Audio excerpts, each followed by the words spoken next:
ദൈവത്തിൻ്റെ തിരുനാമം വാഴ്ത്തപ്പെടുമാറാകട്ടെ. പ്രിയമുള്ളവരെ, നിങ്ങളെല്ലാവരും ക്ഷേമത്തോടെ, സൗഖ്യത്തോടെ, സന്തോഷത്തോടെ ആയിരിക്കുമെന്ന് ഞാൻ കർത്താവിൽ പരിപൂർണമായി വിശ്വസിക്കുന്നു.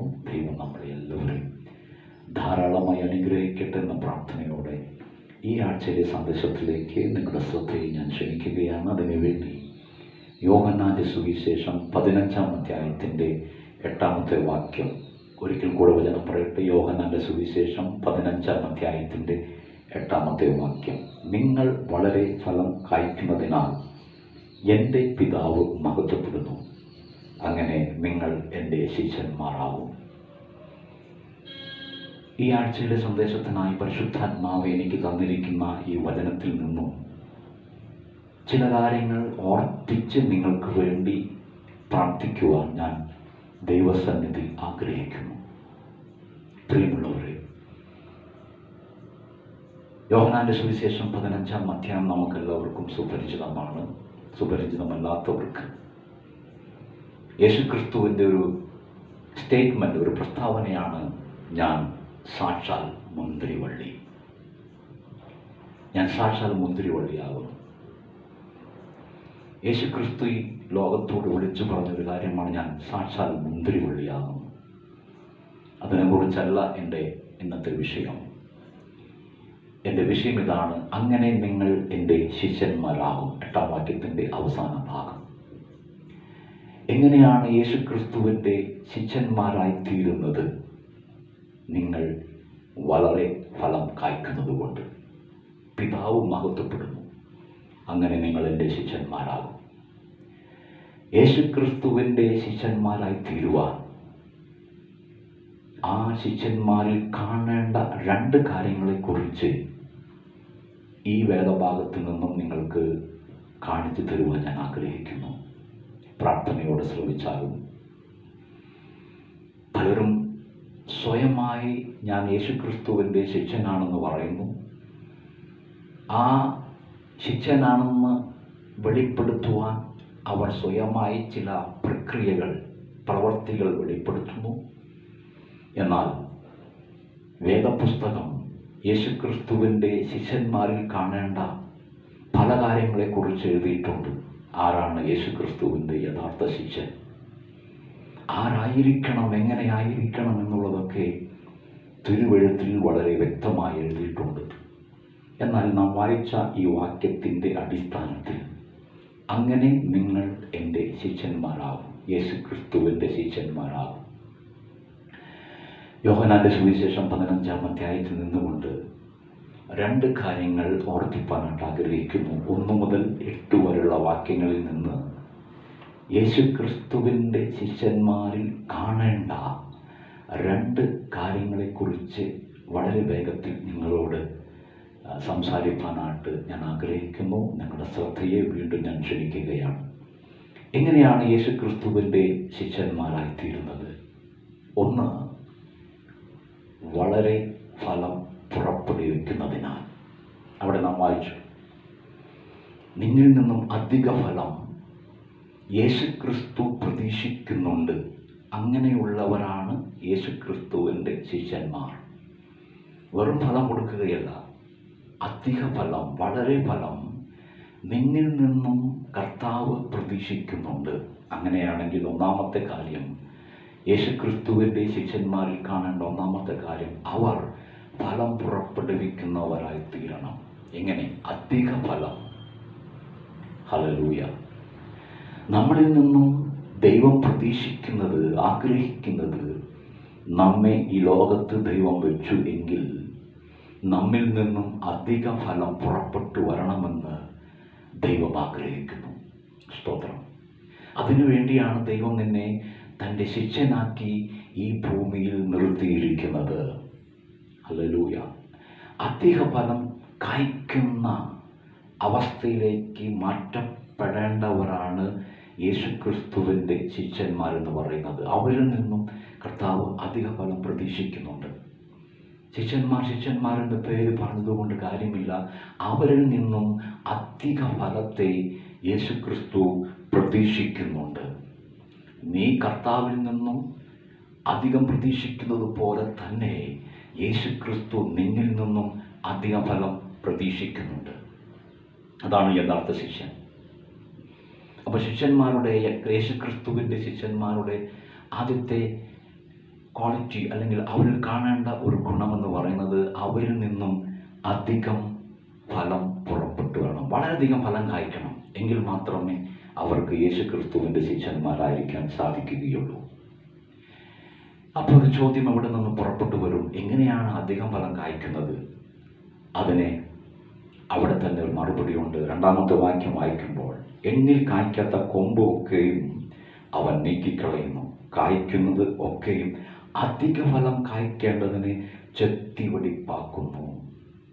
അപ്പോൾ ഫലം കായ്ച്ചതുകൊണ്ട് മാത്രമായില്ല, അധിക ഫലം കായ്ക്കണമെന്നാണ് യേശുക്രിസ്തു തൻ്റെ ശിഷ്യന്മാരെ കുറിച്ച് ആഗ്രഹിക്കുന്ന കാര്യം.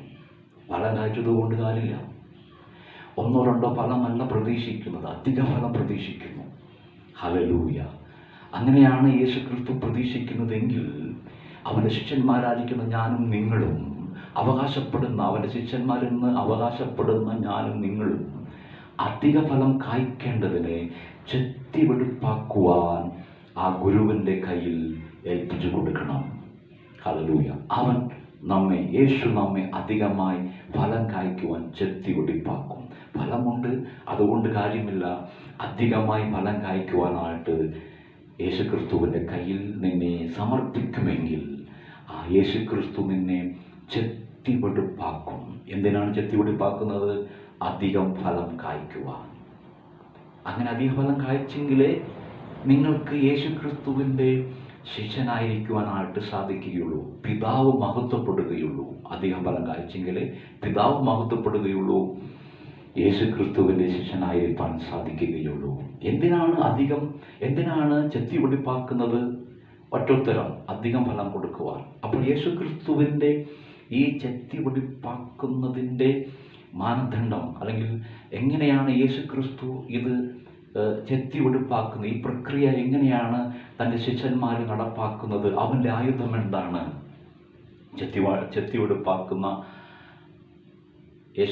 ചെത്തിവെടുപ്പാക്കുന്ന ആ പ്രക്രിയ യേശുക്രിസ്തു എങ്ങനെയാണ് ചെയ്ത് തീർക്കുന്നതെന്ന് ചോദിച്ചു കഴിഞ്ഞാൽ സിമ്പിൾ, വളരെ ലഘുവായ കാര്യമാണ്.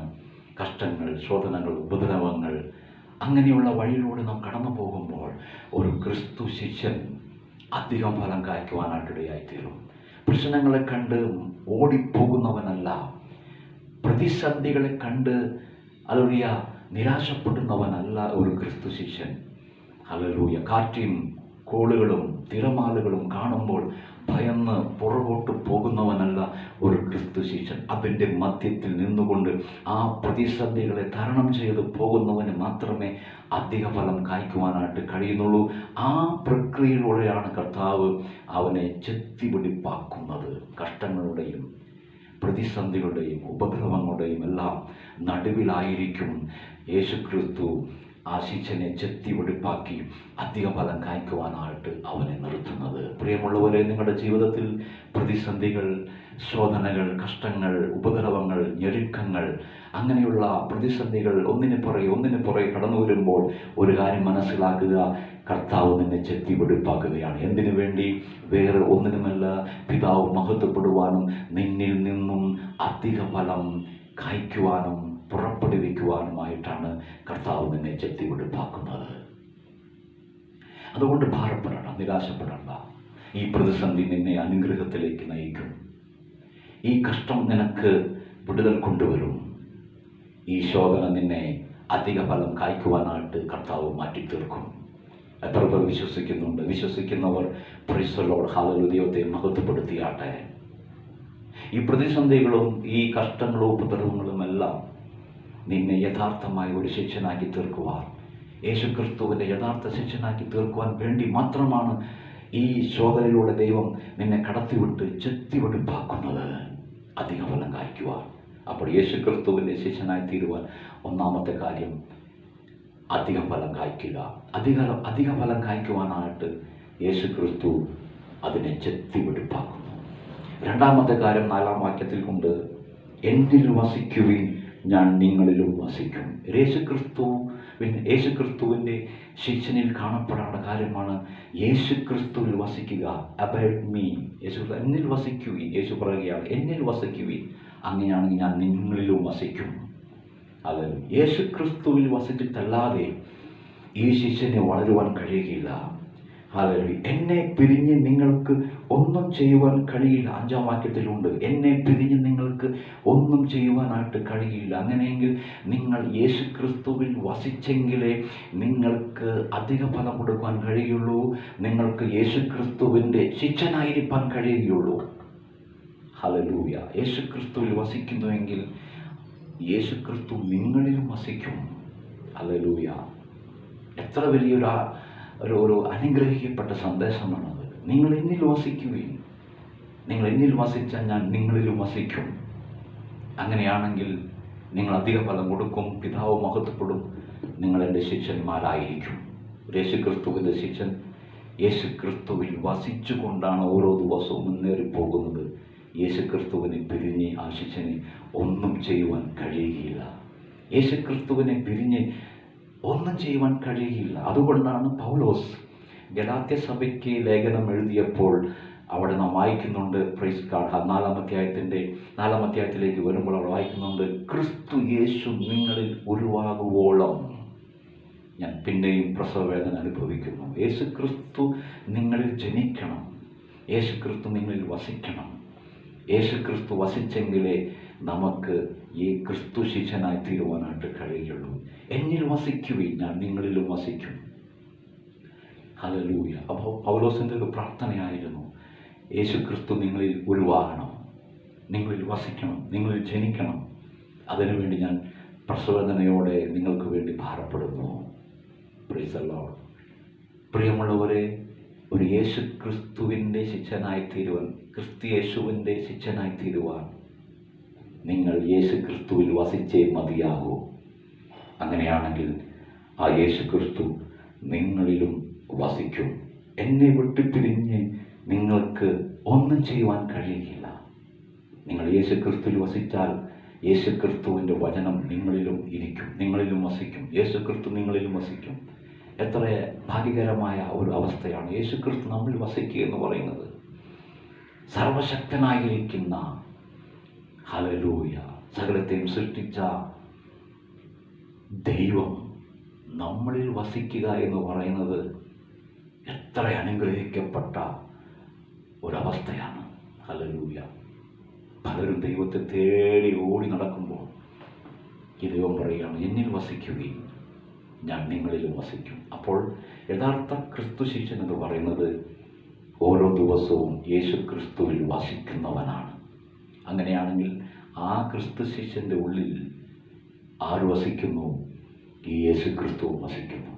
ഹല്ലേലൂയ. രണ്ടു പേർ തമ്മിലുള്ള അഭേദ്യമായ ബന്ധമാണ് ഒരു ക്രിസ്തു ശിഷ്യനിൽ കാണപ്പെടേണ്ടത്. അതുകൊണ്ടാണ് ഞാൻ വായിച്ചത്, ഇങ്ങനെ നിങ്ങൾ എൻ്റെ ശിഷ്യന്മാരാകും. 1, നിങ്ങൾ അധികം ഫലം കായ്ക്കണം. 2, യേശുക്രിസ്തുവിൽ വസിക്കണം. അങ്ങനെയാണെങ്കിൽ തീർച്ചയായും നിങ്ങൾ യേശുക്രിസ്തുവിൻ്റെ ശിഷ്യന്മാരായി തീരും. യേശുക്രിസ്തുവിനെ പിരിഞ്ഞ് ഈ ശിഷ്യന് ഒന്നും ചെയ്യുവാൻ കഴിയുകയില്ല. ഹല്ലേലൂയ. അവൻ്റെ ഓരോ ചര്യകളും അവൻ്റെ ഓരോ കാഴ്ചകളും അത് യേശുക്രിസ്തുവിലായിരിക്കും. ഓരോ ആലോചനയും യേശുക്രിസ്തുവിൻ്റെതായിരിക്കും. ഓരോ സ്റ്റെപ്പും യേശുക്രിസ്തുവിൻ്റെ ആലോചന പ്രകാരമായിരിക്കും. കാരണം എന്നെ തിരിഞ്ഞ് നിങ്ങൾക്കൊന്നും ചെയ്യുവാൻ കഴിയുകയില്ല. പ്രിയമുള്ളവരെ, ക്രിസ്തു യേശുവിൻ്റെ നല്ല ഭടനായി, യേശുക്രിസ്തുവിൻ്റെ നല്ല ശിഷ്യനായി വരുന്ന ദിവസങ്ങളിൽ നമുക്ക് മുന്നേറാം. അധിക ഫലം കായ്ച്ചുകൊണ്ട്, ഫലം കായ്ക്കുക മാത്രമല്ല, അധിക ഫലം കായ്ച്ചുകൊണ്ട് കർത്താവ് ശക്തി വെടുപ്പാക്കുമ്പോൾ ദൈവകരത്തിൽ ഏൽപ്പിച്ചു കൊടുത്തുകൊണ്ട് പ്രതിസന്ധികളും കഷ്ടങ്ങളും എല്ലാം കടന്നു വരുമ്പോൾ അതെല്ലാം സഹിച്ച് അതിനെ മുന്നേറുമ്പോൾ നീ അധിക ഫലം കൊടുക്കും. ദൈവം നിന്നിൽ മഹത്വപ്പെടും. നീ യേശുക്രിസ്തുവിൻ്റെ ശിഷ്യനായി മാറും. കർത്താവിൽ വസിച്ചുകൊണ്ട്, യേശുവിൽ വസിച്ചുകൊണ്ട് മുൻപോട്ട് പോകുവാൻ കർത്താവ് നിങ്ങൾക്ക് കൃപ ചെയ്യുമാറാകട്ടെ. അങ്ങനെ നിങ്ങൾ എൻ്റെ ശിഷ്യന്മാരാകും. കണ്ണുകളെ അടയ്ക്കാൻ നമുക്ക് പ്രാർത്ഥിക്കാം. പരിശുദ്ധനായ ദൈവമേ, സ്വർഗ്ഗീയ നല്ല പിതാവേ, അനുഗ്രഹിക്കപ്പെട്ട നല്ല സമയത്തിനായ സ്തോത്രം. ഈ ആഴ്ചയിലെ സന്ദേശത്തിലൂടെ നിന്റെ മക്കൾക്ക് പകർന്നു കൊടുത്ത ഈ നല്ല ആലോചനയ്ക്കായി സ്തോത്രം. ദൈവമേ, അങ്ങയുടെ ശിഷ്യന്മാരായി തീരട്ടെ. ഫലം കൊടുക്കുക മാത്രമല്ല, അധിക ഫലം, വളരെ ഫലം കൊടുക്കുന്നത് കൊണ്ട് പിതാവ് മഹത്വപ്പെടുന്നു. അങ്ങനെ നിങ്ങൾ എൻ്റെ ശിഷ്യന്മാരാകും. കർത്താവിൻ്റെ ശിഷ്യന്മാരായി ഈ ഭൂമിയിൽ ജീവിക്കുമ്പോൾ അധിക ഫലം കൊടുത്തുകൊണ്ട് ക്രിസ്തുവിൽ വസിച്ചുകൊണ്ട് ജീവിപ്പാൻ അവർക്ക് കൃപ ചെയ്യണം. ഈ ലോകത്തിൽ വന്നിട്ടുള്ള കഷ്ടങ്ങൾ, ഞെരുക്കങ്ങൾ, ദൈവമികത്തായ ഫലവിധമായ ശോധനകൾ, ഉപദ്രവങ്ങളൊക്കെ കടന്നു വരുമ്പോൾ സഹിച്ച് അതിനെ തരണം ചെയ്ത് അധിക ഫലം കൊടുത്ത് യേശു ക്രിസ്തുവിൻ്റെ ശിഷ്യനായി മാറുവാൻ പ്രിയപ്പെട്ടവർക്ക് കൃപ ചെയ്യണമേ. ഈ വചനം പറഞ്ഞ് എല്ലാവരെയും അനുഗ്രഹിച്ച് പ്രാർത്ഥിക്കുന്നു. കർത്താവിൻ്റെ സാന്നിധ്യം, കൃപ അവരോട് കൂടെ ഇരിക്കുമാറാണെന്ന് പ്രാർത്ഥിക്കുന്നു. പ്രാർത്ഥന കണ്ടതിനായ സ്തോത്രം. യേശുവെന്ന നാമത്തിൽ പിതാവേ, ആമേൻ. ദൈവം നിങ്ങൾ ധാരാളം അനുഗ്രഹിക്കട്ടെ. God bless you all.